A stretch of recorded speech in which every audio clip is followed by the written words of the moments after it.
ये जो हम पहले जिक्र कर रहे थे, ये ब्यूरोक्रेसी हमारी इस वक्त जो डिसफंक्शनल नज़र आ रही है, उसकी क्या वजह है? नाअहलियत है, मेरिट का फुकदान है, पॉलिटिकल इन्फ्लुएंस है, या नैब है?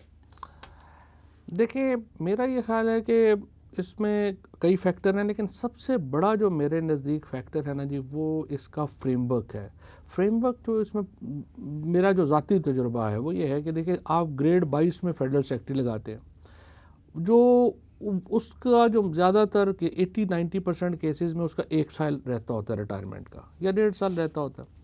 वो दूसरी तरफ या उसके सबसे छोटे बच्चे की शादी हो रही होती है, या वो अपना घर मुकम्मल कर रहा होता है, वो लानत भेजता है अपने जो उसके ऊपर, वो कहता है वो ख़त्म हो नौकरी, मैं घर जाऊँ। सो पहले तो मुझे ये समझ नहीं आती कि ग्रेड 22 में बंदा लगता क्यों है। हमें कोई ऐसा बंदे लगाने चाहिए डिपार्टमेंट के हेड, जो असल तो सेक्रेटरी है, जो रन कर रहा होता है डिपार्टमेंट को, पुश कर रहा होता है, जिसके कुछ 4-5-6 साल हों, उसको विगर हो कि मैंने अपने डिपार्टमेंट को कहीं लेके जाना है। एक तो इतनी मुझे नहीं पता समझ आती कि हम इतनी लेट क्यों जो है वो फेडरल सेक्रेटरीज लगाते हैं उसमें। और फिर जो कोई जगहों के ऊपर जो हमारा जो प्रॉब्लम ये है कि हमारा एक बन गया है, रवाज बन गया है कि हमने गवर्नमेंट को बहुत बड़ा कर दिया। गवर्नमेंट को छोटा करने की ज़रूरत है। हम ये जो अगेन फार्मूला है ना, especially again I will refer you peoples party, कि सरकार में लोग अपने भर्ती करने शुरू कर दो। मतलब मैं आपको बताऊं, मैं जब इंफॉर्मेशन मिनिस्टर था तो मैंने कहा कि वैसे बाय द वे आपको पता है, वहाँ पर भी जो सबसे बड़े रिफॉर्म्स की कोशिश थी वो मैंने ही की थी। वहीं के बाद उसके बाद अनफॉर्चुनेटली वो सिलसिला रुक गया। तो मैंने कोशिश की कि हम ये जो हमारी APP है, इसको हम एक रॉयटर्स की तरह या AFP की तरह हम इसको एक डिजिटल न्यूज़ एजेंसी बनाएं। तो मैं कराची गया, मैंने कहा ये हम मुझे कोई ह्यूमन राइट्स चार्ट इसका दें, PID का। चलो let's not name the department, क्योंकि वो फिर लोग बाद में नाराज़ हो जाए। वो मैंने एक डिपार्टमेंट का कहा जी इसका HR चार्ट दें। वो मुझे उन्होंने कहा जी कि देखें, इसमें 62 लोग हैं कराची में, एक MA है, 2 जो हैं वो BA हैं, बाकी सारे जो हैं वो मैट्रिक हैं या FA हैं। अब आप मुझे बताएं, आप कैसे उसको जो है वो आगे उसको रिफॉर्म कर सकते हैं?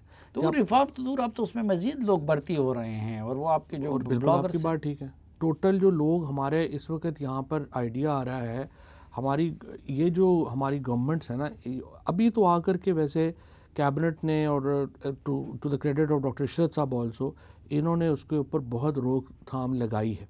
अच्छा, नहीं, इसी डॉक्टर इशरत साहब को और इन लोगों को आप लोगों ने ये टास्क सौंपा था ब्यूरोक्रेसी को रिफॉर्म करने का। अब 2.5 साल हो गए, सही बात, रिफॉर्म तो हमने देखे नहीं, तो ये क्या काम कर रहे हैं? बल्कि उल्टा ब्यूरोक्रेसी मफलूज हो गई है। जो जो जो जो स्पीड होनी चाहिए थी वो तो नहीं है, और उसकी जो मसाइल हैं उनके अपने इंटरनल प्रॉब्लम्स भी होंगे आई एम श्योर। लेकिन पाकिस्तान में ये रिफ़ॉर्म का जो किस्सा कहानी है, ये तो हम हर दफ़े ही सुनते हैं कि जी शुरू हो गया, कर गया, और मेरे ख्याल में इसको ख़त्म होना चाहिए, और अब हमें एक वाइब्रेंट सिस्टम लाना चाहिए।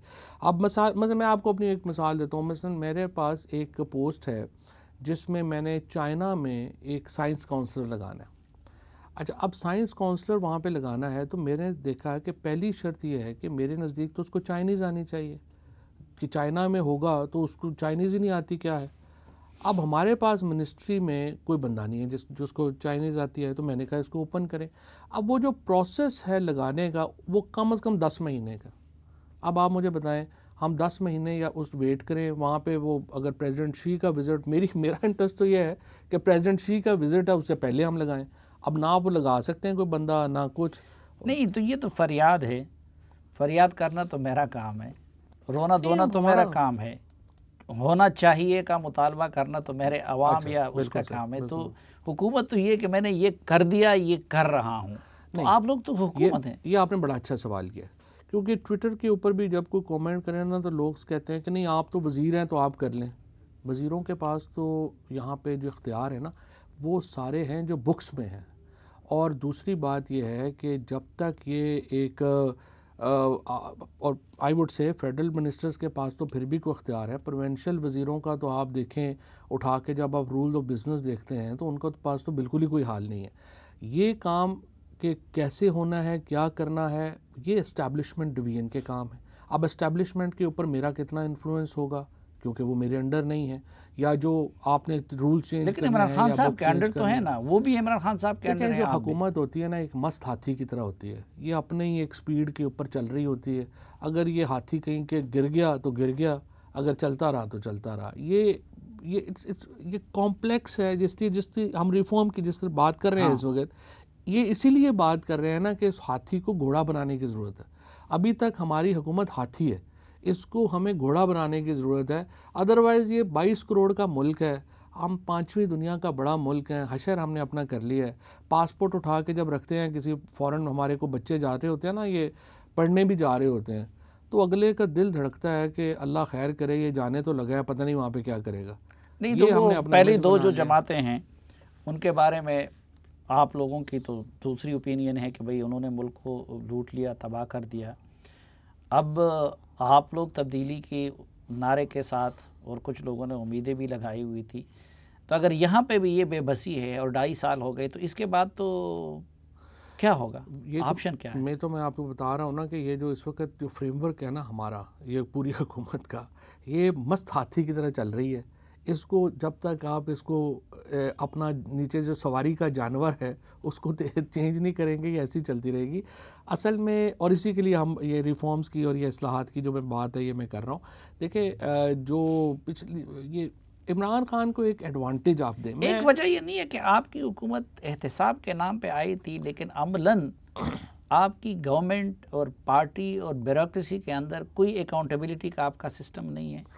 अकाउंटेबिलिटी का सिस्टम, जो डिपार्टमेंटल अकाउंटेबिलिटी है ना, उसको भी हमें बेहतर करने की ज़रूरत है। कई जगहों के ऊपर हुआ भी है, बेहतर हुआ भी है। आपने मसलन अभी देखे ना, इमरान खान के आप हमायती हों, ख़िलाफ़ हों, आप ये क्रेडिट आप उनको देना पड़ेगा आपको कि उन्होंने आके यहाँ पे एक मेरिट बेस्ड अपॉइंटमेंट्स के ऊपर जो है वो बात की। कोई नहीं, लेकिन मैं वो क्रेडिट उनको दे दूंगा। हाँ। लेकिन आपको भी फिर मेरे साथ तस्लीम करना होगा कि उन्होंने मसलन पंजाब का वज़ीर आला मेरिट को वायलेट करके खैबर पख्तूनख्वा का वो कर दे। लेकिन आप तो ये देखें कि पॉलिटिकल अपॉइंटमेंट्स उन्होंने जितनी की हैं उसमें तो मेरिट, पॉलिटिकल अपॉइंटमेंट्स के क्राइटेरिया जो होते हैं ना, उनमें ये भी मेरिट होता है कि ये जो लगा रहे हैं ये कितना जो है वो आप उसके ऊपर। लेकिन मेरे सामने कोई ये तो साबित नहीं कर सकता ना कि मेरिट पे खैबर पख्तूनख्वा के लिए महमूद खान टॉप पे था या बुज़दार साहब टॉप पे था। ट्रस्ट भी तो एक मेरिट है ना। अगर एक प्राइम मिनिस्टर ने फैसला करना है, आपने फैसला करना है, आपने बंदा लगाना है, तो पहला शायद फैसला आपके ज़हन में यही होगा कि आप उसको ट्रस्ट कितना। तो फिर ये तो वही पुरानी वाली चीज़ होगी ना कि चहीतापन हो गया कि भाई आप मेरिट को नहीं देखते, आप कॉम्पिटेंस को नहीं देखते। पॉलिटिकल कंसिडरेशन में ट्रस्ट बड़ा इंपॉर्टेंट है। अगर आप ट्रस्ट नहीं कर, फॉर एग्जांपल अगर आप प्राइम मिनिस्टर को ट्रस्ट नहीं है किसी और आदमी पे और वो इस पे इन पे ट्रस्ट करेंगे, अगर खैबर पख्तूनख्वा में परवेज़ खटक पे आपको वजारत दिफा के लिए ट्रस्ट है तो वज़ारत आला के लिए क्यों नहीं? हर ओहदे का डिफरेंट ट्रस्ट है ना। आपके लिए नहीं। अच्छा, ये 3 प्रॉब्लम तो आपने बयान कर दी, इन तीनों का सलूशन क्या है? देखिए ना, सलूशन पहले तो ये है, अब जो हमने पॉलिटिकल पार्टीज़ के स्ट्रक्चर की बात की, आर्गुमेंट ये, इसके काउंटर आर्गुमेंट जो आता है वो ये आता है कि देखें जी यहाँ तो एवोल्यूशन होनी चाहिए और फिर पार्टीज़ बन जाएंगी। जैसे इंडिया में बीजेपी बन गई। इंडिया के एग्जांपल हम मेरे लिए पहली बात तो है कि सही नहीं है, क्योंकि बीजेपी जो है वो तो एक फाशिस्ट पार्टी है, एक एक्सट्रीमिस्ट पार्टी है। जो फाशिस्ट पार्टीज़ होती हैं या एक्सट्रीमिस्ट पार्टीज़ होती हैं, उनकी जो वाइब्रेंसी है, उसकी मंतक, उसकी जो आप कह लीजिए जो एवोल्यूशन है वो नफ़रत के ऊपर बेस होता है, और वो एवोल्यूशन हो जाता है, वो डिफरेंट है, उसके ऊपर आप बात नहीं कर जितना वो बन गया। अगर जो हमारे यहाँ अगर आप एवोल्यूशन में लें, for example peoples party around 1968-69 में बनी पार्टी, लेकिन एवोल्यूशन तो नहीं हुई। वो तो उसमें तो कोई पार्टी के ऊपर, मसलन आप देखें जो इतने बड़े बड़े एतजाज़ एहसन साहब जैसे जो लीडर हैं, वो तो बिलावल भुट्टो के लिए जो है वो एतजाज़ साहब तो खैर नहीं खोलते, लेकिन बहरहाल वो भी उनको जो है वो आपके यहाँ भी ये पोजीशन है। इमरान खान साहब के सामने किसी ने मुंह खोल दिया तो वो उसके करीब वो फिर वो जहांगीर तरीन हो, वो जावेद हाशमी हो, वो कोई इमरान खान को ये तो नहीं कहा जा सकता ना कि वो कोई वरासती नहीं है। वो उनका अपना तो मेरिट है।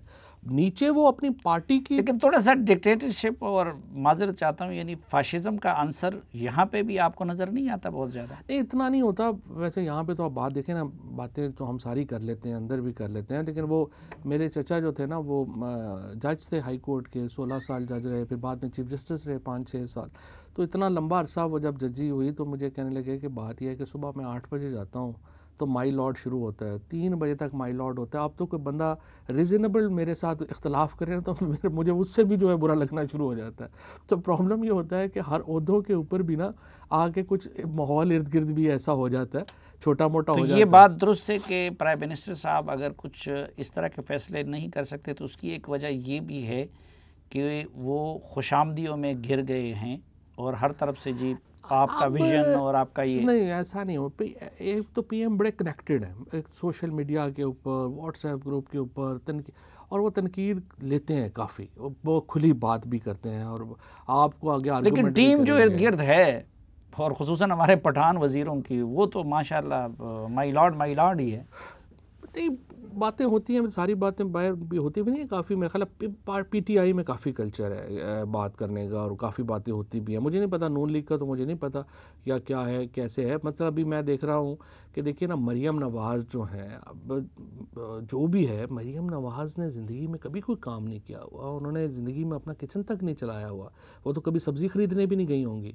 और मिफ्ता इस्माइल जैसा आदमी जो एक पीएचडी है इकोनॉमी में, पढ़ा लिखा, फाइनेंस मिनिस्टर रहा हुआ है, वो बेचारा वो लड़काना के जलसे में पीछे बाउंसर की तरह खड़ा होता है। मुसद्दिक मलिक हमारे लेकिन एक बेटी जो पहले एक चीफ मिनिस्टर बाप को असिस्ट करती रही, फिर प्राइम मिनिस्टर बाप को असिस्ट करती रही, तो उससे भी काफ़ी एक्सपीरियंस नहीं हो जाता? असिस्ट किया उन्होंने? घर के अंदर आप लोग कहते थे 100 अरब रुपए के जो अपना फंड था जो यहाँ पे जो जवान पाकिस्तान, उसकी उनको हेड बनाया गया। तो ज़रा परफॉर्मेंस उठा के देख लें, उस 100 अरब रुपए का उन्होंने क्या किया। मतलब होना तो ये चाहिए था ना, अगर आप टॉप मेरिट बेस्ड हैं तो टॉप फाइनेंशियल बंदा जो है उसका हेड लगाते और बताते कि उसको जो है वो कैसे करना है और कैसे आगे चलाना है। अच्छा, लेकिन बहरहाल ये मैं आप ये बात कर, तो पहली बात जो आपने पूछा कि सोल्यूशंस क्या हैं, अब एक सोल्यूशन तो ये है कि हम एवोल्यूशन के ऊपर छोड़ दें और देखें कि कई 100 साल लग जाएं, शायद एवोल्यूशन हो जाए, नहीं होनी। मुशर्रफ साहब ने एक और जो ज़बरदस्त रिफॉर्म किया था वो ये किया था कि आप तीसरी दफ़ा वज़ीर-ए-आज़म नहीं बनेंगे। उसके नतीजे में जो आदमी वज़ीर-ए-आज़म बनेगा उसको ख्याल होगा कि मैं अपनी पार्टी का स्ट्रक्चर करूँगा ताकि आइंदा पार्टी में लीडरशिप हो। जब आप वो हटा देते हैं और लीडरशिप को पता है कि हमारे बाद भी हम ही हैं, तो फिर आप स्ट्रक्चर नहीं करते। लिहाजा मेरे नज़र में एक तो हमें वो 3rd टाइम प्राइम मिनिस्टर की कॉन्स्टिट्यूशनल शर्त जो है वो वापस लानी चाहिए। उसके बाद जो पार्टी प्रेसिडेंट का इलेक्शन है और जो पार्टी का एक हायरार्की है, उसको हमें इलेक्शन कमीशन के ज़रिए करने चाहिए ताकि एक इंडिपेंडेंट इलेक्शन कमीशन, पार्टी के इंटरनल इलेक्शन भी इलेक्शन कमीशन कराए और उसका एक फ्रेमवर्क बनाए। लेकिन उधर अगर आरटीएस फेल हो जाए तो फिर अब इतना आरटीएस अब सबके सामने आ जाती हैं चीज़ें, कहाँ फेल होता है। ये तो हमें हारने के बाद के बहाने होते हैं।